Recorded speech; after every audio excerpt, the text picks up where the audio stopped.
நாகப்பட்டினம் மாவட்டம் கரியாப்பட்டினத்தில் தாவேகா ஒன்றிய பொருளாளர் சக்திவேல் வீட்டின் மரக்கதவு மற்றும் வெளியே நிறுத்தி வைக்கப்பட்டிருந்த பல்சர் பைக் பெட்ரோல் ஊற்றி எரிக்கப்பட்டது குறித்து போலீசார் விசாரித்து வருகின்றனர். கதவில் தீ பற்றியதும் வீட்டிலிருந்த சக்திவேல் தனது பெற்றோர் மற்றும் மனைவி குழந்தையை பாதுகாப்பாக வெளியேற்றிவிட்டு தீயை அணைத்த போதிலும் பைக் முற்றிலும் எரிந்து நாசமானது.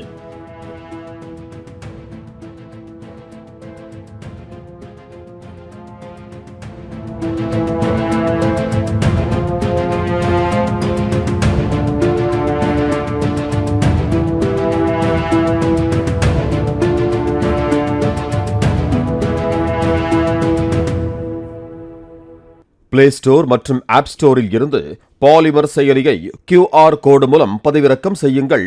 செய்திகளை உடனுக்குடன் பெறுங்கள்.